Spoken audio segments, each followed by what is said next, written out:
তোমরা video thumbnail দেখে তোমরা অবশ্যই বুঝতে পেরে গেছো যে আজের কী নিয়ে ভিডিও বানাতে চলেছি। দেখতে পাচ্ছ আমাদের এদিকে মাঠে সব কিভাবে পানি জমে গিয়েছে, আর এই পানির মধ্যেই আমরা দেবো হচ্ছে কি মাঠের মধ্যেই আমরা জাল দেব।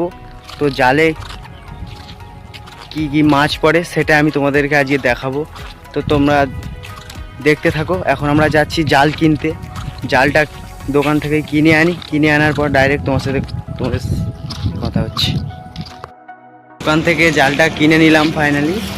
এবার ওইখানে আমার সাইকেল ওইখানে সারাতে দিয়েছি লিক, ওখান থেকে ডাইরেক্ট তারপরে সেখানে গিয়ে ডাইরেক্ট কথা হচ্ছে জালটা যখন ঠিক করবো তখন সেখানে কথা হবে।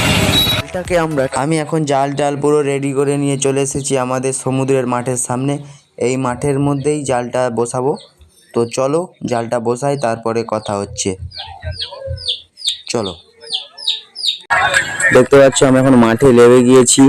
নেমেই দেখি অনেক মাঠে ঘাস হয়েছে, তো এই ঘাসগুলো না পরিষ্কার করলে হবে না। ঘাসগুলো না পরিষ্কার করলে মাছ তো দূরের কথা, একটা পুঁটি মাছও পড়বে না। ভালো করে আগে পরিষ্কার করে নিচ্ছি, তারপরেই জালটা বসাতে হবে লাইন করে।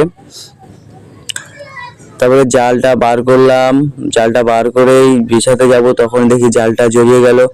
তারপরে মাজিদ কাকা বললো জালটা আমার কাছে দে, আমি হচ্ছে ছাড়িয়ে দিচ্ছি, তুই আস্তে আস্তে আগা বলে আমি জালটা হাতে দিয়ে দিলাম। দিয়ে আস্তে আস্তে পানি পরিষ্কার করতে করতে ঘাসগুলো আগাচ্ছিলাম। এখানে আমাদের গ্রামের প্রায় সব লোক এখানেই দেয়। পরের দিন গিয়ে জালটা যখন তুলি তখন দেখি একটাও জালে মাছ নেই গাইস, কি বলবো। তারপরে ক্যামেরাম্যান ছিল না, তাই জন্য আমি ভিডিওটা করে তোমাদেরকে দেখাতে পারিনি। একটাও কিছু মাছ পড়লো না। তো এর পরের বারে যখন দেবো তোমার মাছ পড়লে তোমাদেরকে দেখাবো। তো এখন এই নতুন চ্যানেলের জন্য তোমরা লাইক কমেন্ট আর সাবস্ক্রাইব করো। Tata bye bye. এর পরের ভিডিওতে আমরা কোথায় যাব সেটা কমেন্ট করে অবশ্যই বলো।